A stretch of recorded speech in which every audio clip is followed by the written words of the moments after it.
There's never a proper response when you're sitting at the doctor's office as he proceeds to tell you those are cancer cells they found in your body.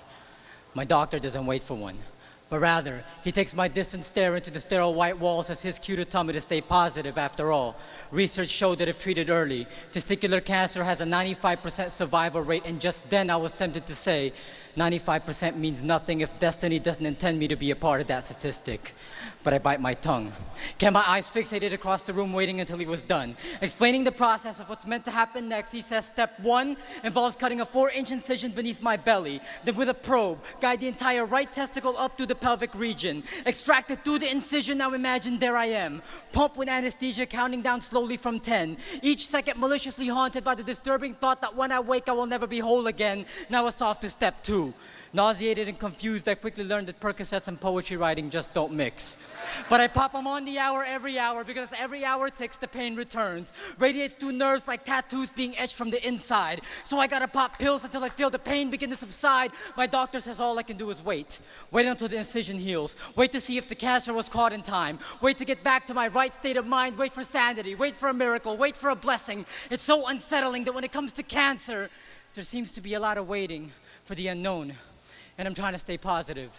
But being at home bedridden with boredom makes the mind wander. Imagination running rampant like a purse snatcher, taking off with your high hopes, then carries you to the darkest alleys of your fears. And despite how hard you try to steer clear, there you are, shuffling in the dark, fingers fumbling for something to hold on to, face to the sky looking for some sort of rescue, pronouncing prayers that always seem to end with, what is it that you want me to do? Because when you're there, catching quick stares from the eyes of death, playing Russian roulette with alpha-feta protein levels and tumor markers, you can't help but wonder if God is even paying any sort of attention to the tribulations I'm facing. It's amazing how it's been 4 days since the surgery, and I still haven't had the courage to look at myself naked in the bathroom mirror. 4 days and still waiting on test results. 4 days! And my girlfriend wakes me from sleep with a kiss on the cheek that suddenly tells me that God is still listening. And he speaks to me through her, tells me that nothing occurs without his touch. And though this episode right now might seem too much, just know that it's happening for a reason. To change me the same way he changes the season, because God doesn't give you dreams to taunt you, and God doesn't give you anything you can't handle, and God rebuilds, he doesn't dismantle, so here I am.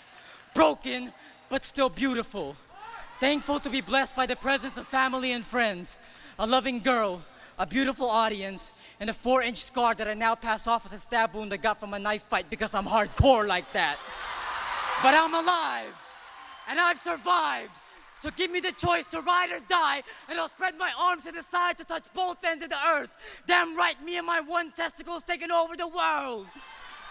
Because where the wind blows next, only waiting can tell.